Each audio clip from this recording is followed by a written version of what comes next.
Sir ఇప్పుడు ప్రస్తుతం జరుగుతున్న కోల్కతా రేప్ ఇష్యూ ఏదైతే ఉందో దాని ప్రభావం దీదీ మీద పడింది అని చెప్పుకోవచ్చు అంటారు. ఎందుకంటే ఆమె ఆమె మీద చాలా వ్యతిరేకత వస్తుంది దేశవ్యాప్తంగా అని చెప్పేసి అంటున్నారు. మీరేమంటారు? ఆల్రెడీ వచ్చింది దేశవ్యాప్తంగా, అంటే ప్రపంచవ్యాప్తంగా ఎన్ఆర్ఐస్ కూడా ఇది కరెక్ట్ కాదు అనేది వచ్చింది. ఎందుకంటే నేను ఆల్రెడీ దీని గురించి ఆల్మోస్ట్ 75% చెప్పేశాను. దీదీ అనేది ఒక డిక్టేటర్షిప్ లాగా ప్రవర్తిస్తున్న సీఎం. ఎందుకంటే అక్కడ వెస్ట్ బెంగాల్లో హిందూస్ ఎంతో, ముస్లిమ్స్ కూడా అంత స్ట్రాంగ్ పీపుల్. అందులో ఒక స్ట్రాంగ్ ముస్లిం లీడర్ అపోజింగ్ ఇక్కడ, అంటే అతను ప్రవోక్ చేస్తారు బీజేపీ వాళ్ళు. అక్కడ ముస్లిం ఓట్ని విరగొట్టేయాలి కాదు, ముస్లింస్ ఫేవర్ చేస్తున్నారని ఒక్కొక్కసారి యాంగిల్లో బీజేపీ దీదీని దెబ్బగా చూస్తూ ఉంటారు. ఇది మామూలు పొలిటికల్ గేమ్ ఇది. అక్కడ ముస్లిం ఓట్ను బ్రేక్ చేసి వీళ్ళు పక్కకు రావడం అనేది కొంచెం కష్టమే. ఎందుకంటే బీజేపీ వాళ్ళు ఎంత కాదనుకుని Hindus, it's a party of Hindustan కదా. నువ్వు ఎన్ని చేసినా, తలాక్ తీసినా, బుర్కాలన్నీ అవాయిడ్ చేసినా, ఎన్ని మంచి పనులు చేసినా కూడా, Muslims will not believe BJP. Is as simple as that. కానీ అక్కడ దీదీకి he's got a support from Muslims. అదేందా? ఇప్పుడు ఏదో విధంగా ఆ ముస్లిం నుంచి కూడా బ్యాడ్ రావాలని ఈ ఇష్యూలో గెంటుతున్నారు. ఇదే ఇష్యూలోకి గెంటి ఆవిడని ఏదో విధంగా బద్నాం చేసి మళ్ళీ ఎలక్షన్లో వచ్చేస్తే ఇంకొక 500 కోట్లు ఖర్చు పెట్టేసి వేస్ట్. అది వీళ్ళు ఇవి చేస్తున్నారు. కాకపోతే వీళ్ళకి అనుకున్నంత మెజారిటీ లేదు కాబట్టి నేను ఆల్రెడీ చెప్పాను బీజేపీ మైండ్ గేమ్ ఇది. అసలు పాపం చచ్చిపోయిన అమ్మాయికి నేను విన్నది ఏంటంటే రోజు రోజుకి బయటపడింది. తనకేదో ఒక రన్నింగ్ స్టడీలో ఎవరో ఉన్నారు 10 సంవత్సరాల నుంచి. ఆ అబ్బాయి తను మాట్లాడుకుని తర్వాత వెళ్ళిపోయిన తర్వాత ఫోన్ చేస్తే ఫోన్ ఎత్తకపోతే ఏదో బిజీగా ఉన్నట్టుదేమో అని అనుకునే అతను. ఎంత ప్యాథటిక్గా ఎందుకు అనుకుంటున్నావు? ఇవన్నీ బయట పెడుతున్నాయి కానీ ఎగ్జాక్ట్గా what is the mafia behind it, ఈ డ్రగ్ మాఫియా అనేది ఎగ్జాక్ట్గా ఎందుకు రావట్లేదంటే అందులో కొంతమంది తృణమూల్ కాంగ్రెస్ వాళ్ళు ఉంటారు. నేను చెప్పాను కదా, ఎందుకంటారు మీరు రూలింగ్ పార్టీ వాళ్ళే బిజినెస్ చేసుకుంటారు. బిజినెస్ చేసుకో వరకు తప్పు లేదు కింద కూడా రాసేట దాంట్లో. బిజినెస్ చేసుకోవడం తప్పు కాదు కానీ ఈ అమ్మాయిని ఇలా చేయడం తప్పు అని రాశాడు. అది మనం తప్పు కాదు, మనం ఏది తప్పు చెప్పడానికి మన జడ్జిలు కాదు కదా. That is not in our hands అని మనం చెప్పకూడదు కూడా. సో ఇదే రకరకాల ఉంటాయి. ఏ మాత్రం చిన్న ఆధారం దొరికి తృణమూల్ కాంగ్రెస్ లో ఒక ఇంపార్టెంట్ క్యారెక్టర్ వల్లనే ఆ అమ్మాయి చచ్చిపోయిందని అనిపించడానికి చూస్తారు ఇప్పుడు బీజేపీ. అది కాదని ప్రొటెక్ట్ చేసుకోవడం దీది యొక్క మెయిన్ రెస్పాన్సిబిలిటీ. అందుకనే ఇటువంటి అన్యాయాల మీద న్యాయం చేయాలని కోర్టుకి తెలిసేలాగా వీళ్ళు కూడా మార్చుకెళ్ళారు. అందులో ఆవిడ గవర్నమెంట్లో ఉన్నప్పుడు ఆవిడే వెళ్తారట. వాళ్ళు గవర్నమెంట్లో ఉన్నంత మాత్రాన ఆవిడే రేప్ చేయమలేదు కదా, రేపులు చేసే స్టేట్ లాగా ఉండాలని అనలేదు కదా. నేను ఆల్రెడీ చెప్పాను. అంచేత వాళ్ళు కూడా ఎందుకు హర్తాలు చేసి ప్లకార్డ్స్ పెట్టి ఎదుకెళ్ళారంటే to the court, punish the person who has done it. It is not one person, so many persons అని మిగతా పార్టీలన్నీ గొంతెత్తున్నాయి. ఒకడు ఎలా చేస్తాడు, హాస్పిటల్లో ఎక్స్ ప్రిన్సిపల్ ఉన్నాడు కదా, వాడిని పట్టుకుని ఎరగొట్టేస్తే మొత్తం చెప్పేస్తాడు. యాక్చువల్గా అతన్నే నేను అతన్ని రక్షించడానికి వెనకాల చాలా మంది పొలిటీషియన్స్ ఉన్నారంటారు. బిహేవ్ చేస్తున్నాడు హ్యూమన్ ఆర్గన్స్ మీద. నేను ఒకప్పుడు కృష్ణ గారికి సబ్జెక్ట్ చెప్పాను. మన ఇప్పుడంటే హార్ట్ వచ్చింది, అప్పుడు ఇంకా హార్ట్ లేదు.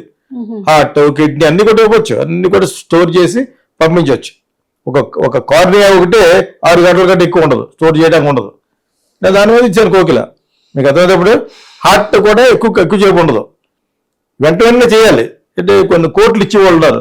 ఒక హెల్దీ అబ్బాయి హార్ట్ యాక్సిడెంట్లో పోయింది అనుకోండి, కాకపోయినా కూడా చంపేసి ఏదో గుండె ఇచ్చేస్తే కోట్లు ఇచ్చేవాళ్ళు ఉన్నారు. కిడ్నీస్ ఉన్నారు, కిడ్నీస్ ర్యాకెట్ అంటారు కదా, ఆ కిడ్నీస్ ఇచ్చేవాళ్ళు ఉన్నారు. 2 ఉంటాయి కాబట్టి 2 తీసి అని చంపేయించుకోవడం అంత వెదవని అన్నారు. వెళ్ళిపోయిన సంజయ్ ఘోష్ ఉన్నారు కదా, దట్ ఫెలో ఇలాంటి వాళ్ళు ఎవరెవరు ఉన్నారో బయటపడడం కోసం వాడిని సేఫ్ గార్డ్ చేసింది ముందు మటు గవర్నమెంట్ రూలింగ్ పార్టీలో ఉన్నప్పుడు మా స్టేట్లో అన్యాయం జరిగిపోయింది, అందులో మా మినిస్టర్లు ఉన్నారో చెప్తారు ఎవరన్నా? వెరీ సింపుల్ లాజిక్ ఇది. How can Didi or anybody else in that place as a CM వాళ్ళు ఎందుకు చెప్తారు మా స్టేట్లో రేపుల సంస్కారం బాగా కాపాడండి, డ్రగ్స్ బాగా చేయండి అన్నా చెప్తారా? అది బయటకు రాకుండా ఉండాలంటే జరిగిన అన్యాయాన్ని వెంటనే కూడా గవర్నమెంట్ తెలియపరుస్తారు. చీఫ్ సెక్రటరీ వాళ్ళకి, డిఐజీ వాళ్ళకి, వాళ్ళు ఎవరు కమిషనర్ ఆఫ్ దట్ ప్లేస్ చెప్తేప్పుడు do not utter any word అని చెప్పేసి అక్కడ ఎన్ని చేయాలో ఇది మన గవర్నమెంట్లో జరిగింది కాబట్టి ఇలా చేసినందుకు ఆల్రెడీ దీది కమిషన్ తిట్టుంటుంది ఇంతవరకు ఎందుకు తీసుకొచ్చారని తిట్టదు మరి సీఎంకే వస్తుంది అక్షంతలు ఈ వచ్చేలాగా తనే రోడ్డు మీద ప్లై కార్డ్స్ పట్టుకుని న్యాయం జరగాలి అంటే రివర్స్ అనమాట అది రివర్స్ బాధుడు కాదు తప్పేం లేదు అమ్మాయి ఆవిడ టెక్నిక్ అది చీఫ్ మినిస్టర్గా ఏ చీఫ్ మినిస్టర్ కూడా ఆ స్టేట్లో ఎక్కడ ఎటువంటి అన్యాయం జరిగినా అదే నిర్భయ కింద వచ్చి ఈ కేసు ఒక హాస్పిటల్లో ఒక రెస్పాన్సిబుల్ గవర్నమెంట్ హాస్పిటల్లో జరిగిందంటే చాలా పెద్ద పేరు పోతుంది కాబట్టి దాన్ని ఏదో విధంగా కవరప్ చేయండి అని అంటది ఒక మాట ఏ విధంగా కవరప్ చేయండి అని అంత తెలివిదారులు ఉండవు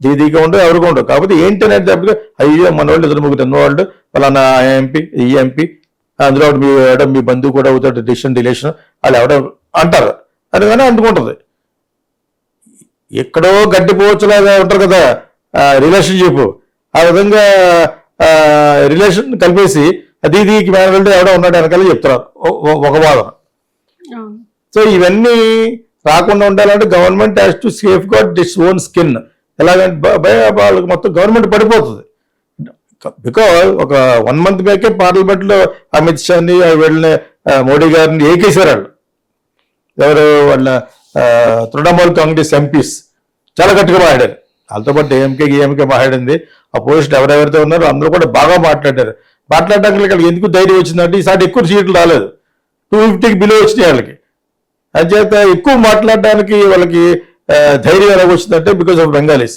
వీళ్ళు ఎక్కువ మాట్లాడేస్తారు మరి అందులో ఒక ఆవిడని మరి సస్పెండ్ చేశారు కదా లాస్ట్ టర్మ్లో ఆ మొయిత్రి అన్న అమ్మాయిని మొయిత్రి అని ఆవిడ చాలా బాగా మాట్లాడగలదు అసలు వదలలేదు ఆవిడకి ఇచ్చిన టైము సద్వినియోగం చేసుకుంది ఆవిడ న్యూస్ మిగతా వాళ్ళందరూ కూడా బాగా మాట్లాడారు against the government BJP and prime minister exclusively and also Amit Shah చెప్పారు కదా అమిత్ షా ఒక ఆవిడ మాట్లాడుతూ మనవాడు లెగిస్తుంటే కుదే అన్నమాట బయట అని అన్నమాట నేను నిజా చెప్తాను ఎందుకంటే ఒకసారి జరిగింది అది సో ఈ టైంలో జరిగిపోయారు ఇక్కడ స్టేట్లో ఇంత పెద్ద స్టేట్లు ఎక్కడో ఒకటి జరుగుతూ ఉంటుంది ఇటువంటిది ఇది గవర్నమెంట్ హాస్పిటల్లోనే జరగడం అనేది దురదృష్టం అందులో దాని వెనకాల చాలా కోణాలు ఉంటాయి ఒక తమిళాన్ని పెడతాడు 10 ఎంతమంది అని పెట్టాడు ఏదో విధంగా అట్రాక్ట్ చేయాలి కాబట్టి నిజమైన నిజం బయటపడుతుంది ఆ బయటపడే నిజాన్ని ఇంకా చాలా అందంగా చిత్రీకరించాలి బీజేపీ అనుకుంటుంది సీఎంకి దెబ్బ కొట్టేటట్టుగా అని ఆవిడేమో మనకు దెబ్బ రాకుండా ఇది ఏదో విధంగా జరిగింది అందులో బీజేపీ వాళ్ళు ఉన్నారని పెట్టడానికి ఆవిడ చూస్తుంది ఆ అమ్మాయికి న్యాయం జరిగిందో లేదో పక్కన పెట్టండి ఏం న్యాయం చేస్తారు చచ్చిపోయిన అమ్మాయికి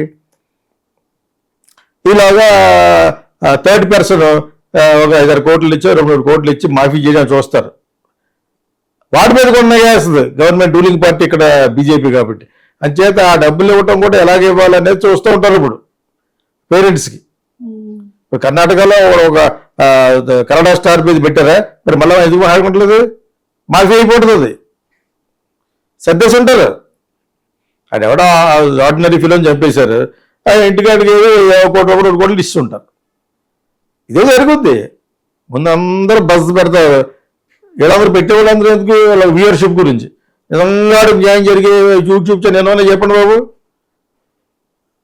ఓకే సో ఇది